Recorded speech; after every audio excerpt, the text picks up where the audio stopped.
Le 25 juin 2009, Michael Jackson est mort. Et ce décès n'était malheureusement pas le seul d'une personnalité publique ce jour-là puisque l'actrice Farrah Fawcett avait également été emportée par la maladie. La star de la série télévisée Drôle de Dame n'avait que 62 ans lorsqu'elle est décédée, il y a déjà 14 ans, et elle laissait alors derrière elle un fils, fruit de son amour pour le comédien Ryan O'Neal. Le garçon, prénommé Redmond, avait alors 24 ans lorsqu'il a perdu sa mère d'un cancer qui s'est propagé et contre lequel elle se battait depuis 3 ans. 6 ans après avoir surmonté le deuil de Farrah Fawcett, le fils de cette dernière avait eu des problèmes avec la justice. Toxicomane, comme son père qu'il avait d'ailleurs initié à la drogue dure, selon les déclarations de son demi-frère Griffin, et consommateur d'héroïne, il avait d'ailleurs été placé dans un centre de désintoxication au moment de la mort de sa mère.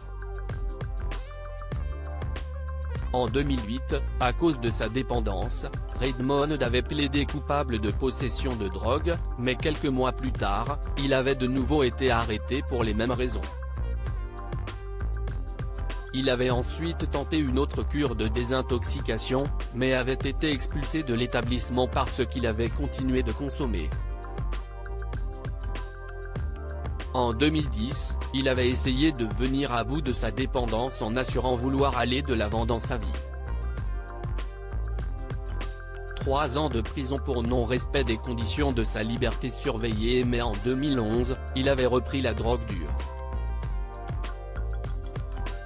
Son père avait affirmé que son garçon ne s'était jamais vraiment remis de la disparition de l'actrice.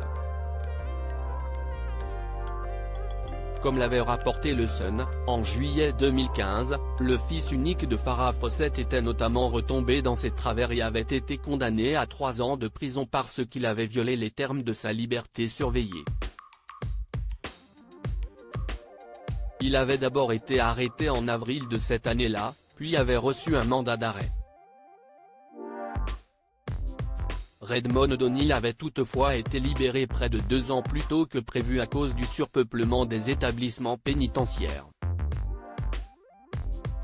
Et par la suite, il avait continué à avoir des problèmes avec la justice, notamment à cause d'un vol à main armée en 2018 et des faits de violence physique. Article écrit avec la collaboration de 6 médias Crédit Photo, Anne Jelly Patterson.